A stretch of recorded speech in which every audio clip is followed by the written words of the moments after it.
खबरों पर डालते हैं विस्तार से नजर और पहले बात करते हैं आज की बड़ी खबर की। बिहार में चुनावी तारीखों के ऐलान के बाद से सियासी हलचल तेज हो चुकी है। पहले चरण के चुनाव के लिए आज से नामांकन की तारीख का भी एक तरीके से शुरुआत हो चुकी है। उस काम को आगे किया जा रहा है, लेकिन अभी तक सियासी गठबंधनों के बीच सीट बंटवारे का मामला पूरी तरीके से सुलझा हुआ नहीं दिखाई पड़ रहा है। एनडीए और महागठबंधन के सहयोगी दलों के बीच अभी तक सीट बंटवारे का ऐलान नहीं हुआ है, लेकिन दिल्ली से लेकर पटना तक बैठकों का दौर लगातार जारी है ताकि आपसी सहमति पर अंतिम मोहर जल्दी से जल्दी लगाई जा सके। एनडीए में आज बैठकों के बाद सभी दलों ने सहमति बनाने की बात कही, जिसके बाद जल्द ही एनडीए के सीट बंटवारे का फैसला होने की संभावना दिखाई पड़ रही है। बिहार इन दिनों देश की सियासी हलचल का केंद्र बना हुआ है। विधानसभा चुनाव से पहले जहां सभी पार्टियों में बैठकों का दौर जारी है, तो दोनों प्रमुख गठबंधनों के दलों के बीच सीट बंटवारे को लेकर भी मंथन चल रहा है। एनडीए के सभी सहयोगी दलों की बैठकें भी तेज हो गई हैं। बीजेपी के बिहार चुनाव प्रभारी धर्मेंद्र प्रधान और बिहार बीजेपी के संगठन प्रभारी विनोद तावड़े ने सहयोगी दलों के नेताओं के साथ मुलाकात की और सीट बंटवारे से लेकर साझा रणनीति पर विचार विमर्श किया। पटना में हुई इन बैठकों में उपेंद्र कुशवाहा, विजय चौधरी, सम्राट चौधरी, ललन सिंह, संजय झा, दिलीप जायसवाल, उमेश कुशवाहा समेत एनडीए के अनेक नेता मौजूद रहे।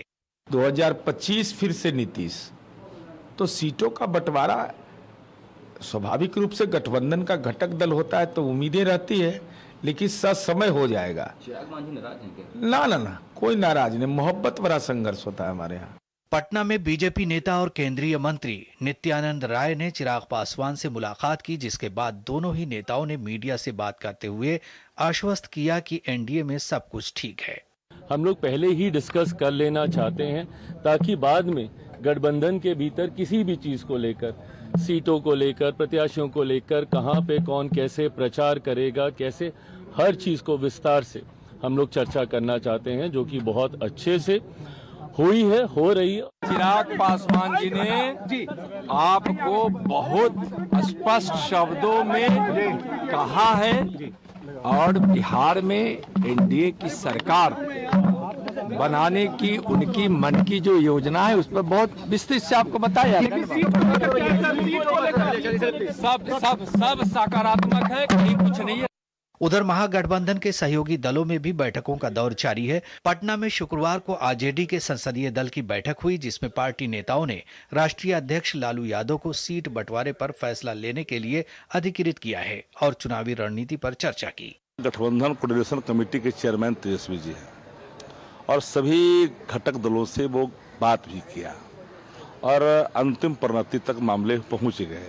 अब महत्वपूर्ण विषय यह है कि तेजस्वी जी का चेहरा 243 विधानसभा में, सहयोगी पार्टी हर जगह सहयोग करेंगे, एक एक सीट पर बात हो रही है। सियासी मेल मुलाकातों के बीच बीजेपी ने महागठबंधन पर जंगल राज को लेकर फिर से हमला बोला है, तो महागठबंधन के नेता भी बिहार में सरकार बनाने का दावा कर रहे हैं। वो अपना जंगल राज याद करें, आज से 20 साल पहले उसका जवाब दें, उसके लिए माफी मांगे बिहार से, उसके बाद कोई घोषणा करें। रोज बड़ी मीटिंग चल रही है, हमारी छोटी मीटिंग थोड़ी है, सब बड़ी मीटिंग तो चल रही है। कल प्रेस कॉन्फ्रेंस करके सारे कुछ बता दिया गया है आपको। बिहार के चुनावी दंगल में पहली बार किस्मत आजमा रहे जनसुराज पार्टी के नेता प्रशांत किशोर ने भोजपुरी गायक अभिनेता पवन सिंह की पत्नी ज्योति सिंह से मुलाकात की, तो राजनीतिक अटकलें तेज हो गईं। जनसुराज पार्टी ने अपने 51 उम्मीदवारों की पहली सूची गुरुवार को ही जारी कर दी।